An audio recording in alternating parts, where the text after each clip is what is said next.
देखो गांव में जो हमने देखा है, गाय का दूध गाय का घी खाते थे, सीधे बाजरा और चना की रोटी खाते थे, 2.5 लीटर 5 लीटर घर में माठा सबके होता था, मठा, और ऐसा बल होता था कि देखने लायक शरीरों में रहता था।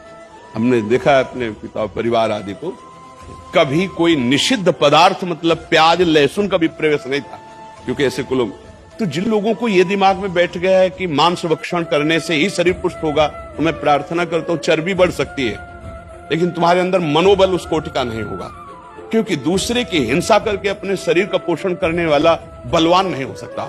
बलवान होता दूसरे की रक्षा करके, अपने को कष्ट में रख करके, फिर वो महाबलवान होता है। कुछ दिन की बात है, इसके बाद फिर वो काम में नहीं आता शरीर, क्योंकि इस तरह से जो हम अधर्माचरण करेंगे वो आगे जाके बुढ़ापे में शरीर ऐसा फैल जाएगा कि लघुशंका और सोच के लिए भी सहयोग की जरूरत पड़ेगी।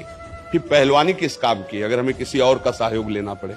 पवित्र भोजन, पवित्र आचरण और समाज सेवा। समाज सेवा में पशु पक्षी भी आते हैं। हमारे यहाँ पशु पक्षियों की भी पूजा की गई है, सब में भगवान की भावना की गई। आज जो हमारी समाज में मांस भक्षण चल गया है, चाहे तलवार की नोक पर गाय का मांस चखाया जाता था धर्म भ्रष्ट करने के लिए, आज पैसा लगाकर खाते हो, पूछते हो कहां का है। कैसी बुद्धि भ्रष्ट होती चली जा रही। हम उस धर्मावलंबी हैं, धर्म पे चलने वाले हैं, जहां गर्दन कटवा दी गई है पर चखा नहीं है। ये जो विदेशी जन आए थे, जो अधर्मावलंबन करने वाले आए थे, वो तलवार की नोक पर तो कटवा दी गर्दन, लेकिन गाय का मांस नहीं चखा। आप देश विदेश जाते हो, जो आपको मांस मिलता है वो आप पूछते हो क्या किसका है, बस खा लेते हैं। तो हमें लगता है कि इससे हम बचें, दूसरे जीवों की हिंसा से बचें। अब हमारे पास तो उत्तर यही होगा, दूसरे जीवों की हिंसा से बचें, मदिरापान से बचें, व्यभिचार से बचें, माता पिता परिवार की सेवा की भावना रखें और व्यायाम आदि करके अपने शरीर को पुष्ट रखें, तो राष्ट्र सेवा समाज सेवा सब होगी। अगर हम किसी को कष्ट देते हैं तो हमें नहीं लगता कि हम आगे चलकर सुखी हो पाएंगे। आप सात्विक भोजन और ब्रह्मचर्य धारण करें। हमने 2 को देखा है। कानपुर में एक नामी पहलवान थे, मांस भक्षण करते थे। वो गांव का एक आदमी जो केवल दूध घी खाता था, वो उनसे सवाव थे शरीर में, और देर न लगा 5 मिनट में पछाड़ दिया तो रो रहे थे बैठ करके। देखो ब्रह्मचर्य में एक अपार शक्ति, ब्रह्मचर्य का जो स्वरूप है वो महाबल संकल्प युक्त होता है। हमें लगता है अगर ब्रह्मचारी रहा जाए तो संकल्प से जो बल प्रकट होगा वो किसी को भी परास्त कर सकते हो।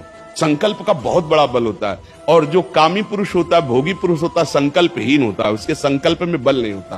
तो हमें लगता है समाज को शिक्षा देनी चाहिए, खुद ऐसे आचरण करने चाहिए कि हम मांस भक्षण न करें, हम किसी को कष्ट न दें, हम नमक रोटी भले खाएं, दूध घी खाएं और उससे अपने को पुष्ट रखें ब्रह्मचर्य के द्वारा, तो प्रकाश हो सकता है। नहीं 4 दिन का भैया ये शरीर है, 4 दिन का समझो, इसके बाद जो गति होगी तो हमें अंतिम परिणाम, विद्वान वही बुद्धिमान वही जो फाइनल को देखे। हमारे शरीर को कोई काटे तो कष्ट होगा ना, तो किसी भी जीव को वैसे ही अपना शरीर प्यारा है। आप बकरा है, मुर्गा है, किसी भी जीव को दुनिया करे, आप हमारे पास आए, हम आपको जो बता रहे, किसी भी जीव को कष्ट देना हमारे ऊपर पाप लग रहा है, उसे भोगना पड़ेगा। इसलिए हम तो प्रार्थना करते हैं हाथ जोड़कर कि आप मदिरा मत पियो, मांस मत खाओ, पराई माता बहनों से व्यभिचार मत करो, संयम और धर्म का पालन करो, तो सुखी रहोगे। अगर ये ऐसा नहीं है तो 4 दिन की चांदनी है, फिर अंधेरी रात है। ये शरीर कब कैंसर हो जाए, कब किडनी फेल हो जाए, कब एक्सीडेंट हो जाए, हमारा कर्म घटना रूप धारण करता है। कभी डंडा लेके कर्म नहीं आता, कर्म घटना रूप बनता है। अरे बोले बहुत अच्छे पहलवान थे, जा रहे थे, एक्सीडेंट हो गया, अब वो फैल गया, शरीर नष्ट हो गया, बोले अमुक रोग हो गया। इन सब घटनाओं से बचने के लिए भगवान का नाम जप करे। हनुमान जी से बढ़कर कोई महाबली है? और हर समय राम राम राम राम ना, भगवान की भक्ति। और भगवान परशुराम महाबली। जब तक हम भगवान का आश्रय नहीं लेंगे, भजन नहीं करेंगे, संयम से नहीं चलेंगे, पवित्रता से नहीं चलेंगे, तो दूसरों के ऊपर हमारा प्रभाव नहीं पड़ेगा। हमारे अंदर शारीरिक बल बढ़ेगा तो काम भी बढ़ेगा। कई जगह ऐसा देखा गया है कि बेविचार प्रवृत्ति नहीं रुकती, तो हम मांस खाकर शरीर को बलवान करके समाज को दिखा करके पैसे ले लिए और वासना से काम की पूर्ति, ये पहलवानी नहीं है। हमारे देश के लिए हमारा शरीर किस काम में आया? भरण पोषण करने के लिए अगर हम पहलवानी करें, कुश्ती करके पैसा, वो तो एक जीवन यापन के लिए, देश के लिए हम क्या कर रहे हैं?